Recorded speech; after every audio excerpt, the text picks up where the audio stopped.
Hi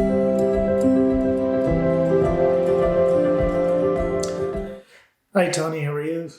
Wonderful. So did you go on a date? Did you try something? I have not with coronavirus out there and COVID and stay-at-home orders. It's hard to date right now. Yeah? Hmm. So I actually was talking to a friend of mine. Yeah.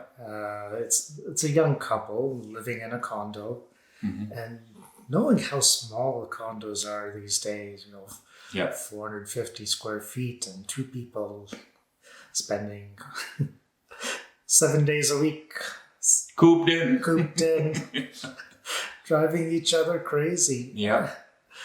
What advice can you give them to kind of navigate, Well, living in Well, such? let's first understand the situation before we think of giving anyone advice.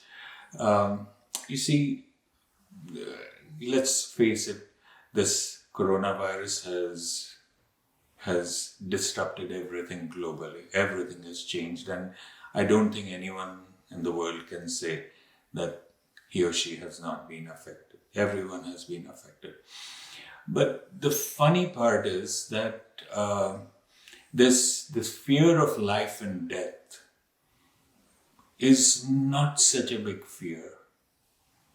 There are bigger fears, and that is what will happen to us, what will happen to our relationship, how will we work and live in the same place together. These are the same people who we had classified as happy couples. So what happened? Spending all that time, as you say, cooped in, especially those who are not lucky to have a lot of space, it is causing a lot of couples to have these problems. And I don't know if you're aware of this, but imagine a minimum of 40 hours per week they're spending extra with each other, right? Which they were spending in offices or traveling or whatever, right? Yeah. Do you agree with me? Yeah. So, three important pressures, first of all. Right now, we're trying to understand the problem. The first is what I call the simmering effect. In any relationship, whether it's two people cohabiting together, a live-in relationship, a marriage, there are certain triggers in annoying habits. We don't like certain habits. And now that they are spending this time together, sniffling, talking loudly, any little thing can be expanded so big that it can really affect the relationship, cause the two people to argue and snap. There goes the relationship. So the simmering effect, although seemingly small, can have a fatal effect on the relationship. The second is financial worries. People are not so afraid of death and the disease as they are afraid of the financial impact. I mean, businesses are closing, jobs are going, and studies reveal that over 40% of the people are more worried about how they will pay their bills next month than whether or not they will get the disease. And this is weighing down a lot of people. And the third is the physical distancing. Now, in the physical distancing, what happens is, imagine this. One partner has gone out, they've come back. Now, they want to wash hands, they want to change their clothes, etc., etc. This becomes a drill.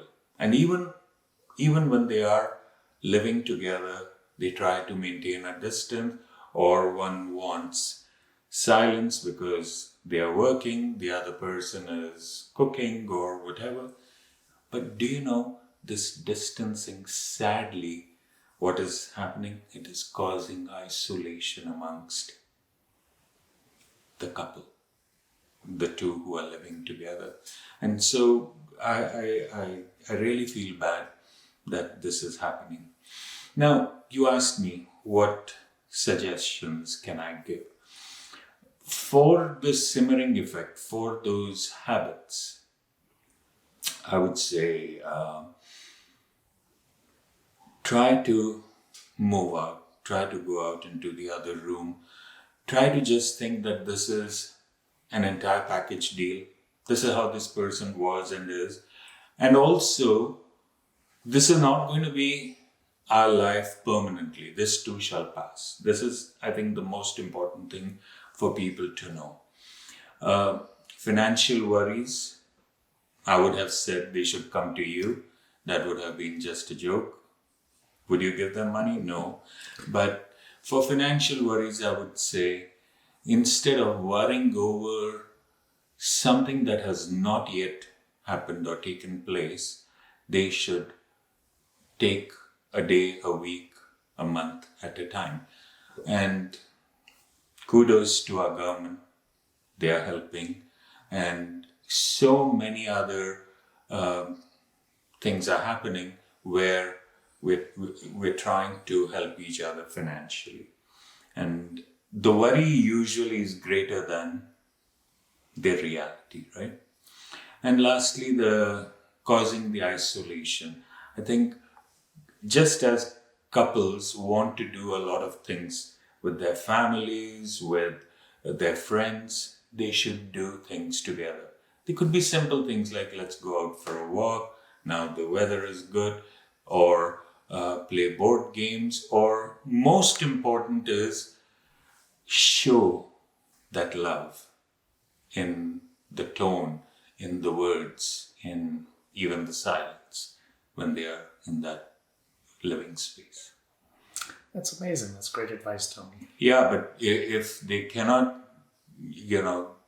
solve the problem, they can always connect with me, or they can go on my website, emotionalpower.ca, and or call me 416-829-5750. Yes? Yeah. And do you also work with couples? Yes, I always do. Yes.